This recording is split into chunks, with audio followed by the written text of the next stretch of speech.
Chers amis, bonjour.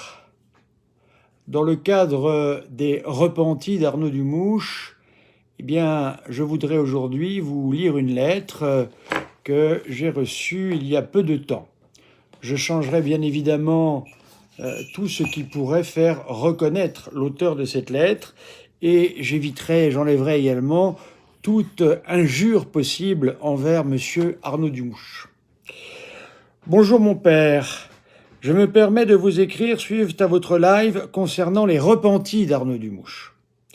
Pour vous raconter mon parcours en bref, alors là je n'en parlerai pas pour que cette personne ne soit pas identifiable ou identifiée.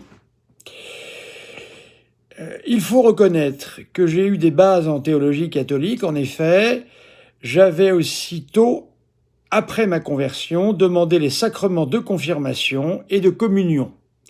Mais j'ai été surtout convaincu et défenseur de l'hérésie d'Arnaud Dumouche, c'est une hérésie, sur le passage au moment de la mort.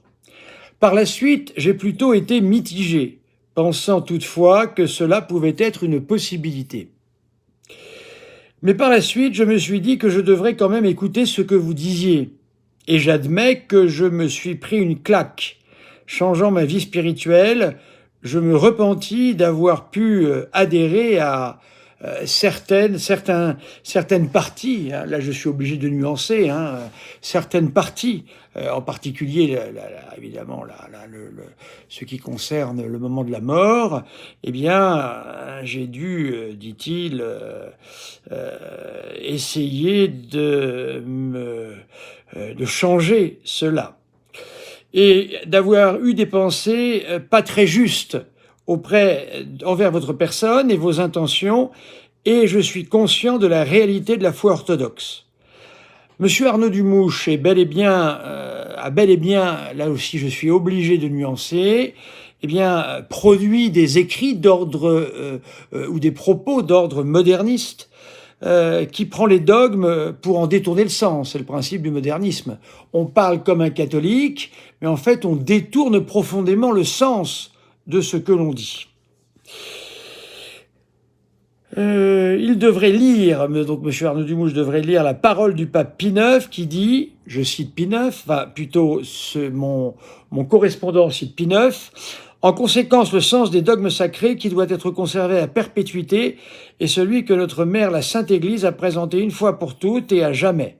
Il n'est loisible de s'en écarter sous le prétexte ou au nom d'une compréhension plus poussée. Voilà, il faut donc en rester au sens obvi, c'est-à-dire au sens où le dogme est entendu et reçu dans l'Église. C'est vrai que M. Arnaud Dumouche, bien souvent, va au-delà et imprime sa pensée personnelle sur le dogme. Arnaud Dumouche, là aussi je suis obligé de nuancer, parfois peut dire des mensonges, dit des mensonges, quand il raconte que le Concile de Trente et le pape Pie XII ont changé la compréhension de ce qu'est l'Église en niant que l'Église en tant que corps mystique a pour chef visible le pape. Voilà, je vous remercie ainsi que le Seigneur de m'avoir fait la grâce de vous connaître. Cordialement, on donnera un autre prénom, disons Marc. Voilà, c'est pas son prénom du tout. Voilà, déjà je remercie évidemment cette personne de m'avoir envoyé ce témoignage. J'ai beaucoup de témoignages de repentis d'Arnaud Dumouche. J'en ferai paraître régulièrement pour vous prouver que ce que je dis est vrai et que je n'invente pas et que je n'ai pas non plus une intention quelconque de poursuivre sans cesse Arnaud Dumouche, bien sûr que non. Je veux simplement que les gens sachent qu'il s'engage dans une voie qui est dangereuse, hein, continuellement. Si l'on croit qu'au moment de la mort, on peut à peu près vivre comme on veut et qu'au moment de la mort nous apparaîtra Jésus et le diable et qu'il faudra choisir, ces gens-là s'en mordront les doigts. Et M. Arnaud Dumouche, c'est pour cela qu'une autre dame m'a écrit pour me dire que je disais des bêtises, elle va même plus loin, elle dit des conneries, je la cite telle quelle, en disant que l'on peut aller en enfer en écoutant les propos d'Arnaud Dumouche. Eh bien, je m'en explique. Si l'on écoute les propos d'Arnaud Dumouche, lorsqu'il dit, concrètement, qu'au moment de la mort, on pourra choisir entre Satan et entre Jésus. C'est bel et bien une hérésie que dit Arnaud Dumouche à ce moment-là.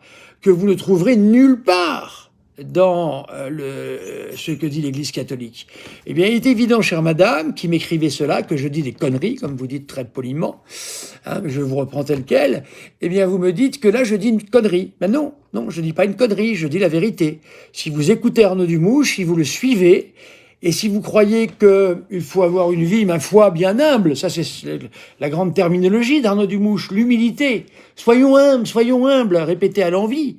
Mais si je suis humble et que je pêche et que je commets des péchés mortels, mes péchés resteront mortels, même si je suis humble. L'humilité n'enlève rien à cela. Ensuite, si vous attendez au moment de la mort cette apparition, vous ne l'aurez pas. Et donc je dis bien et je confirme que écouter Arnaud Dumouche, adhérer à ce qu'il dit, conduit en enfer. Cela me paraît tout à fait évident. Je vous salue Marie, pleine de grâce, le Seigneur est avec vous, vous êtes bénie entre toutes les femmes, et Jésus, le fruit de vos entrailles, est béni. Sainte Marie, Mère de Dieu, priez pour nous pauvres pécheurs, maintenant et à l'heure de notre mort. Amen. Que le Seigneur Tout-Puissant vous bénisse, Père, Fils et Saint-Esprit, et vous éloigne de toute pensée qui puisse être venue du démon, hein, pour vous conduire vers l'enfer. C'est son but. Et comme on l'appelle le malin, c'est qu'il y a vraiment des raisons à cela. Tenez-vous sur vos gardes, restez-en à la pensée classique de l'Église, ce que l'Église a toujours enseigné.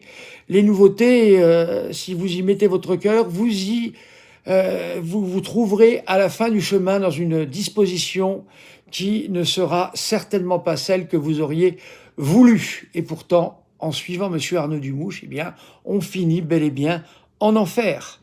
À bientôt, chers amis, pour d'autres lettres de repentis.